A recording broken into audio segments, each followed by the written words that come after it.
Штипскиот градоначалник Иван Јорданов демонстративно ја напушти комеморативната седница по повод 80 годишнината од депортацијата на штипските евреи при говорот на министерката за култура Бисера Стојчевска-Костадиновска. Напуштањето според Јорданов е револт.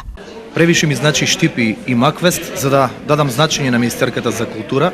Не знам со каков образ и лице е дојдена денес во Штип, за да излезе пред штипјани лицето кое што сака да го уништи фестивалот Маквест. Денеска е ден кога треба да се сплотиме, да испорачаме порака на единство и како министерка за култура, доколку навистина сака да помогне на Штип и на фестивалот Маквест, имаат можност да коригираат сумата и достоинствено да го организираме фестивалот Маквест. За министерката постапката околу доделување на средства од Националната програма за финансирање на проекти од културата се уште не е завршена. Уште течи рокот за жалба. Јас би сакала само да кажам дека уште има правен механизам да се реагира на сето на задоволство кое што е покажано, но да се има во предвид која одговорност ја носат одговорните лица, односно подносителите на таа апликација, по однос на тоа што напишале внатре во самата апликација. Годинава исто како и лани, Министерството за култура за одржување на Макфест издвои незначителни 400.000 денари,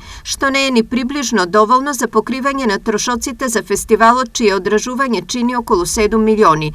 Од овие причини општината лани сама го финансираше Макфест, а парите од Министерството не ги зеде. Исти најави има и за оваа година. Напуштањето на седницата не е единствениот начин на кој Јорданов денес ја игнорираше министерката за култура, бидејќи претходно во неговиот уводен говор тој незиното име воопшто не го ни спомена.